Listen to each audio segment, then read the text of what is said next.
Haleluya, haleluya, haleluya. Salam saudaraku, Mazmur 119 ayat 105. Firman Bapai pelita bagi kakiku, terang bagi setiap jalan-jalanku. Renungan pagi KP Mayum Kaim pada hari Kamis tanggal 19 Januari 2023 atau pada tanggal 26 Tefet 5783, diambil dari 1 Samuel 29 ayat yang ke-6 yang berkata demikian, saudaraku.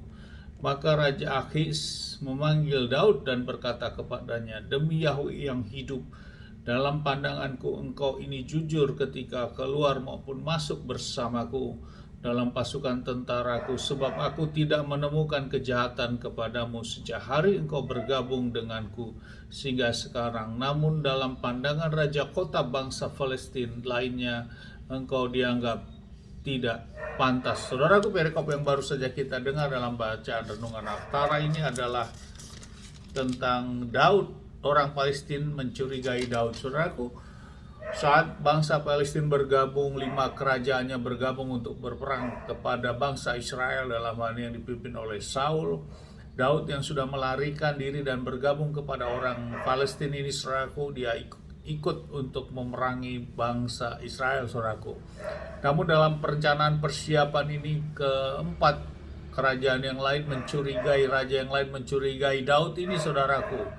Maka Daud disuruh kembali untuk pulang, saudaraku, ke tanah yang sudah diberikan oleh Raja Akhis, saudaraku.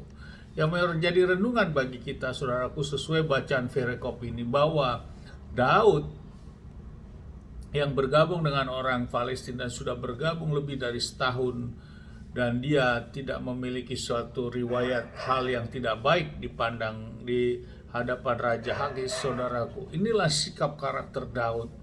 Dimanapun dia berada, dia memberikan hal yang terbaik, saudaraku. Dia tidak menimbulkan sesuatu hal cacat celah kepada orang lain, karena memang Daud mulai dari awal Bapak Yai memilih Daud karena Bapak Yai melihat hati ketulusan daripada Daud ini, saudaraku. Sampai saat dia dikejar-kejar oleh Saul, dan saat sekarang dia melarikan diri dan membawa seluruh keluarga dan pasukannya bergabung kepada orang Palestina. Dan selama setahun di sana bergabung dengan orang Palestina, dia juga memberikan yang terbaik dan tidak ada sesuatu apapun yang dianggap memiliki cacat di hadapan Raja Akhis. Ini yang menjadi renungan bagi kita, saudaraku. Sikap-sikap Daud inilah yang menjadi toladan di zaman kita ini. Kita memiliki karakter-karakter Daud yang baru di zaman sekarang. Kita memiliki suatu sikap hati dimanapun kita berada. Sama seperti Daud, walaupun dia berada di tanah musuh bangsa Israel, namun dia tetap menghormati terhadap rajanya di sana, saudaraku. Dan dia memberikan yang terbaik dan tidak ada satu hal pun cacat celah di mata Raja Akhis yang memang orang Palestina ini, saudaraku.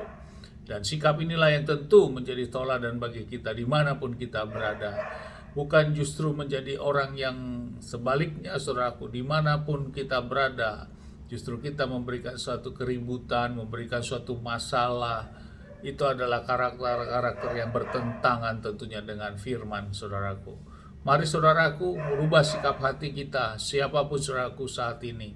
Mari kita contoh karakter Daud dimanapun dia berangkat dari sikap hatinya yang memang hati yang tulus ini, saudaraku.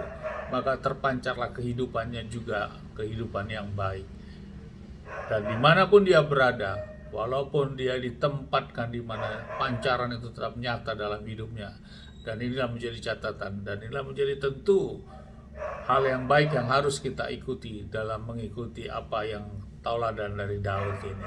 Amin. Sukses besar buat kita semua. Maju terus dalam iman dan tempat saya berdoa. Bapak yang memberkati kita semua dimanapun kita berada. Bapak yang menyinari wajahnya kepada kita, berikan kita kasih karunia. Bapak yang menghadapkan wajahnya kepada kita, beri kita damai sejahtera.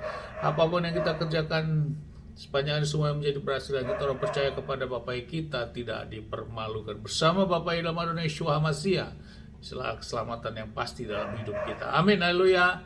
Shalom, saudaraku.